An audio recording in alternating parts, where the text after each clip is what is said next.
మళ్ళా వస్తానే ఉంటాయి నువ్వు బ్రతికున్నంత వరకు. మీరు చెప్పండి, అంతకుముందు ఒక సమస్యతో బాధపడ్డారు, ఆ సమస్య పోయింది అనుకున్నారు, అమ్మయ్య ప్రభు ఆ స్తోత్రం అని కృతజ్ఞత కూటం పెట్టుకున్నారు. కొద్ది రోజులు గడిచింది, మళ్ళీ ఇంకో సమస్య వచ్చిందా రాలేదా? ఎంతమంది చేతులు ఎత్తండి. సో అంతకుముందు తీసేసిన దాన్ని ఇప్పుడు కూడా తీసేయగలడు. వాన వస్తుంది, వరద వస్తుంది, గాలి వీచి కొట్టిద్ది, ఎన్ని వచ్చినా పునాది మీద నువ్వు కట్టబడ్డావు. ఇంకొకటి, నీ ఇంట్లో యేసు ప్రభు ఉన్నాడు.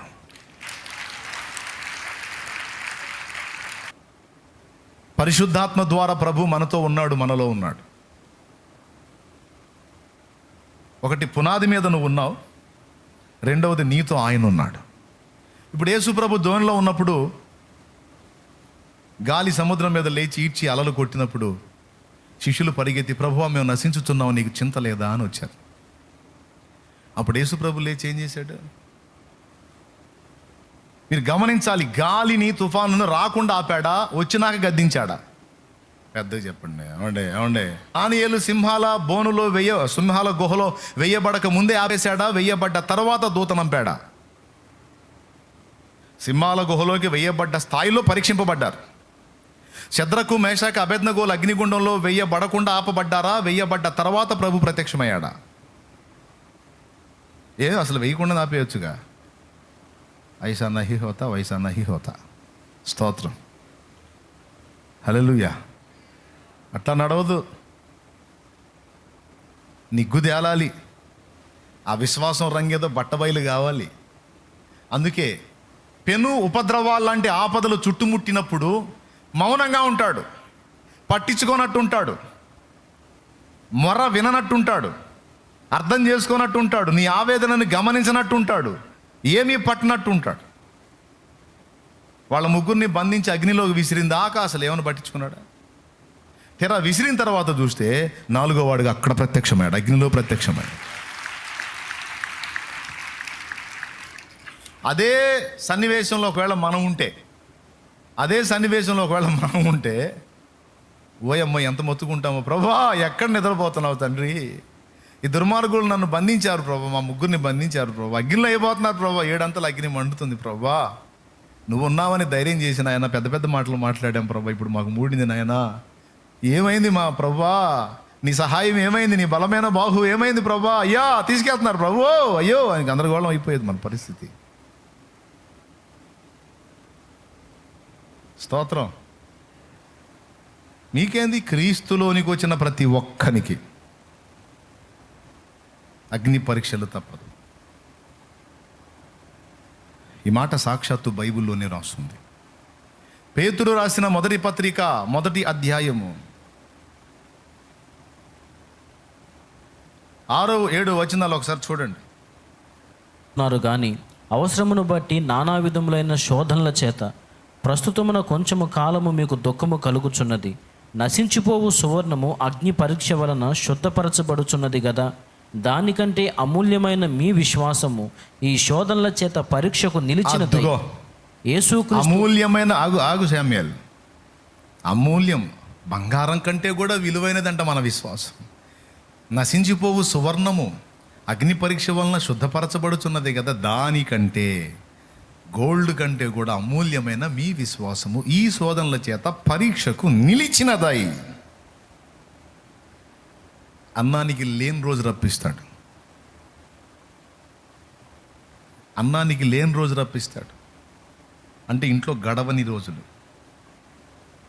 సరే గడవపోతే ఏదో పొట్ట మార్చుకుంటూ అట్లా ఉంటాం. అదే టైంలో శోధకుల్ని పంపిస్తాడు. మళ్ళీ శోధకులు వస్తారు, వచ్చి వాళ్ళకి 2వ పాయింటే మాట్లాడరు. ఫస్ట్ వాళ్ళు ఎత్తేది ఏంటంటే యేసు ప్రభు యేసు ప్రభు యేసు ప్రభు యేసు ప్రభు అని తెగ ప్రార్థనలు చేతివి, తెగ పోతివి, తెగ నమ్ముకుంటామమ్మా. ఈరోజేమో కుండలో కూడు కూడా లేకపోయే, పట్టెడు అన్నం కూడా లేకపోయే, అంత ఆహారం కూడా లేకపోయే. ఏం చేశాడమ్మా నీ దేవుడిని? ఫస్ట్ ఎత్తేది దేవుడి గురించే. ఈ దరిద్రులు అంతసేటు దేవుడిని అనకపోతే వాళ్ళు తెచ్చి ఇవ్వచ్చుగా. అంత ప్రేమ వలకబోసేవాళ్ళు ఏం చేశాడు నీ దేవుడు అనకపోతే నీకేం మాయరాగు, నువ్వు సాయం చేయొచ్చుగా. అట్లా చేయరు. చేయకపోగా పుల్ల పొట్టులాగా ఈ మాటలు గుచ్చుతూ ఉంటారు. నీకు తెలియదు వాళ్ళని కూడా దేవుడే నీ మీదకి పంపించాడని. నీకు ఇంట్లో జరగని పరిస్థితులు రప్పించి మళ్ళీ నేను గాయపరిచే వాళ్ళని ఆయనే అనుమతిస్తాడు.